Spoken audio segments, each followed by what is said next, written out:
तर जम्मू काश्मीरमध्ये दहशतवाद्यांनी पर्यटकांवर केलेल्या भ्याड हल्ल्याचा जगभरातून दहशतवादी हल्ल्याचा निषेध केला जातोय। अमेरिकेच्या राष्ट्राध्यक्ष ट्रम्प यांनी देखील या हल्ल्याचा निषेध केलेला आहे।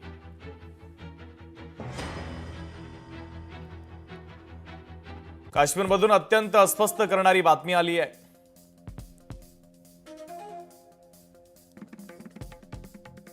दहशतवादाच्या विरोधात अमेरिका भारताबरोबर खंबीरपणे उभी आहे असं डोनाल्ड ट्रम्प म्हणतायत। पंतप्रधान मोदी आणि भारतातील लोकांना आमचा पूर्ण पाठिंबा आणि सहानुभूती देखील आहे। आम्ही तुम्हा सर्व भारतीयांसोबत आहोत असं आता डोनाल्ड ट्रम्प यांनी म्हटलेलं आहे। अमेरिका भारतासोबत आहे असं त्यांनी सांगितलेलं आहे।